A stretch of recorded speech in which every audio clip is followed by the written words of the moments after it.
আব্দুল্লাহ বিন আব্বাস রাদিয়াল্লাহু তাআলা আনহু বললেন, কানা রাসূলুল্লাহ সাল্লাল্লাহু আলাইহি ওয়াসাল্লাম ইয়াসুমু হাত্তা নাকুলা লা ইফতিরু ওয়া ইফতিরু হাত্তা নাকুলা লা ইয়াসুমু। রাসূল এমন ভাবে রোজা রাখা শুরু করে দিতেন, আমরা বলতাম মনে হয় রজব মাসে আল্লাহ নবী আর কোনোদিন রোজা ভাঙবেন না। আবার যখন তিনি রোজা ভাঙ্গা শুরু করতেন, আমরা বলতাম মনে হয় আর তিনি রোজা রাখবেন না। রজব মাসে ধারাবাহিক তিনি রোজা রাখতেন, আবার রোজা ভাঙতেন। শাবান মাসে আরেকটু মাত্রা বাড়িয়ে দিতেন। আর রমজান মাসে কি একটা রোজাও কি ভাঙ্গা যাবে? এখন থেকে যদি প্রস্তুতি নেওয়া শুরু করে দেওয়া যায়, রমাদান আমাদের জন্য এত সহজ হয়ে যাবে। একটা হাদিস আমি দেখেছি, খুব আশ্চর্য ব্যাপার। হাদিসটা হলো আন মুজিবাতুল বাখিলি রাদিয়াল্লাহু তাআলা আনহু। এই সাহাবী থেকে বর্ণিত, আতা রাসূলুল্লাহ সাল্লাল্লাহু আলাইহি ওয়াসাল্লাম, তিনি রাসূলের দরবারে আসলেন। সুম্মা ইনতালাকা, এরপরে তিনি আবার চলে গেলেন। ফাতাহু বাদা সানাতিন, এক বছর পরে রাসূলের দরবারে তিনি আসলেন। সে মুজিবাল বাখিলি আবার আসলেন। ওয়াকাদ তাগায়্যারাত হালুহু ওয়া হায়াতুহু, তার স্বাস্থ্যহানি হয়ে গিয়েছিল। রাসূলের কাছে এক বছর পরে এসে বলল, ইয়া রাসূলুল্লাহ আমা তারিফুনি, আপনি কি আমাকে চিনেন কিনা? রাসূল বললেন, ওমান আনতা, তুমি কে? তখন তিনি বললেন, আনা আল বাগিলি ইয়া রাসূলুল্লাহ, আপনার কাছে এক বছর আগে আসছিলাম, আমি মুসলমান হয়ে গিয়েছিলাম, আমি সেই বাহিলি। রাসূল বললেন, তোমার এই অবস্থা কেন? স্বাস্থ্য এরকম কেন? তোমার স্বাস্থ্য তো আরো ভালো ছিল। ওয়াকাদ কুনতা হাসানাল হায়াতি, তোমার স্বাস্থ্য তো আরো ভালো ছিল। কলা, তিনি বললেন, মা আকালতু তুআমান ইল্লা বিলাইলিন মুনজু ফারাতুকা। ইয়া রাসূলুল্লাহ, যেদিন আপনার থেকে আমি চলে গিয়েছিলাম, ওদিন থেকে আমি প্রতিদিন আমি রোজা রাখতাম, রাতে শুধু আমি খাবার খাইতাম। রোজা রাখতে রাখতে আমার এরকম অবস্থা হয়ে গিয়েছে। ফাকালা রাসূলুল্লাহ সাল্লাল্লাহু আলাইহি ওয়াসাল্লাম, রাসূল বললেন, লিমা আযাবতা নাফসাকা, হে বাহিলি, তুমি তোমার নফসকে এত কষ্ট দিলা কেন? তোমাকে রোজা রাখার জন্য তো আমি এত করে বলি নাই। সুম্মা ক্বালা, রাসূল বললেন, সুম শাহরাস সবরি, তুমি শুধুমাত্র রমাদান আসলে রোজা রাখবে। ওয়ায়াউমান মিন কুল্লি শাহরিন, এরপরে যদি একটা মাস আসে, এক মাসে শুধু একটা তুমি রোজা রাখবা। কয়টা? আপনাকে আমার কথা শুনেন, বুঝেন? এরপরে বাহিলি বললেন, জি তিনি, ইয়া রাসূলুল্লাহ, আপনি আর একটু আমাকে বাড়ায়া দেন, আমি বাড়ায়া রোজা রাখতে পারবো, কারণ আমার শরীরের মধ্যে এখনো শক্তি আছে। রাসূল বললেন, সুম ইয়াউমাইনি, তাইলে তুমি প্রত্যেক মাসে 2টা রোজা রাখবা।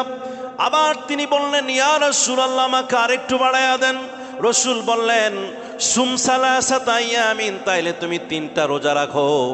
এরপর রাসূলকে আবার বললেন, ইয়া রাসূলুল্লাহ, আমাকে আরেকটু বাড়ান, আরেকটু আমলের মাত্রা বাড়ায়া দেন। রাসূল বললেন, সুম মিনাল হুরুমি ওয়াতরুক, তাইলে তুমি এক কাজ করো, এই রজব মাস, শাবান মাস, রজব মাস, জিলহজ মাস, জিলকদ মাস, মুহররম মাস, এই 4টা মাসে তুমি রোজার মাত্রা তুমি বাড়ায়া দিতে পারো। তুমি কিছুদিন ধারাবাহিক রোজা রাখবা, আবার ভাঙবা, আবার তুমি রোজা রাখবা। রাসূলুল্লাহ সাল্লাল্লাহু আলাইহি ওয়াসাল্লাম, রাসূল সাল্লাল্লাহু আলাইহি ওয়াসাল্লাম বললেন, তুমি 3টা রোজা রাখো। এভাবে আঙ্গুলটা 3টা আঙ্গুল বের করলেন। এরপরে আবার এটা গোটায়া নিলেন, আবার বললেন যে তুমি 3টা রোজা রাখবা, এরপরে তুমি ভাঙবা। তার মানে হলো রজব মাসে রোজা রাখার জন্য রাসূলুল্লাহ সাল্লাল্লাহু আলাইহি ওয়াসাল্লাম আমাদেরকে উৎসাহিত করেছেন। কন্যা সুবহানাল্লাহ।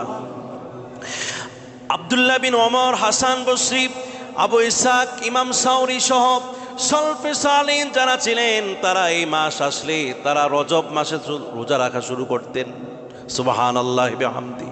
প্রিয় ভাইরা আমার, আল্লাহর হাবিব কত তরসারিং তিনি হয়েছেন, যখন মেরাজের বছর যখন রাসূলুল্লাহ সাল্লাল্লাহু আলাইহি ওয়াসাল্লাম এত নির্যাতিত হলেন, তাকে মার দিলেন, তাকে রক্তাক্ত করলেন, ওই মাসেই রাসূলুল্লাহ সাল্লাল্লাহু আলাইহি সাল্লাম বড় হতাশ হয়ে গিয়েছিলেন।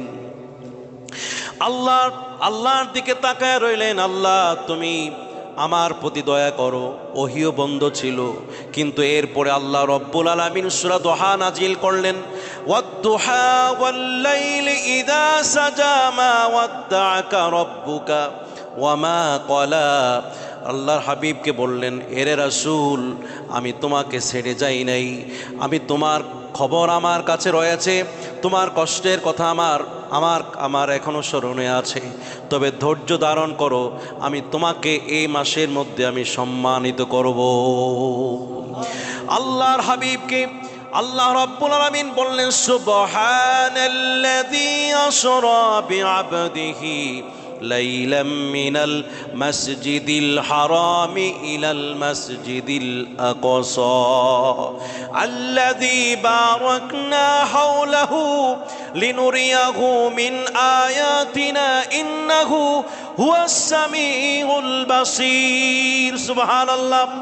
আল্লাহর দরবারে তিনি যখন বলতেন, আল্লাহ রজব মাসে বরকত দাও, শাবান মাসে বরকত দাও, আর রমাদান পর্যন্ত আমার হায়াত বাড়াইয়া দাও, আল্লাহ রাব্বুল আলামিন সূরা দুহা নাজিল করে এমনকি বনী ইসরাইলের এই আয়াতটা নাজিল করে বলে দিলেন, আমি তোমাকে ছেড়ে যাই নাই, আমি তোমার কথা আমি কবুল করে ফেলেছি, এই রজব মাসেই তোমাকে আমি এমন সম্মানিত করব যে সম্মান ইজ্জত আমি পৃথিবীর অন্য কোনো নবীকে আমি দেই নাই।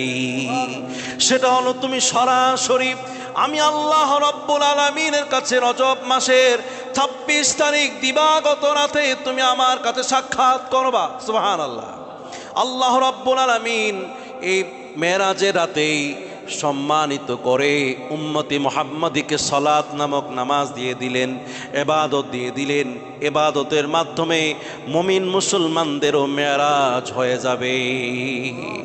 অতএব ভাইরা আমার, রজব মাসের যেই সময়গুলোর যে মাহাত্ম্য, রজব মাসের এই সময়গুলোর যে আমেজ থাকা দরকার, ইবাদতের মাধ্যমে আমাদের থেকে আস্তে আস্তে ইবাদতের আমেজ উঠে যাচ্ছে। আমরা দেখি যে যখন রমজান মাস শুরু হয় তখন ঈদের আমেজ শুরু হয়ে যায়, পোশাক আশাক দোকানপাট সহ কি চতুর্দিকে যে সামনে কি আছে, সামনে ঈদ হবে, ঈদের প্রস্তুতির জন্য মানুষ পাগল পারা হয়ে যায়।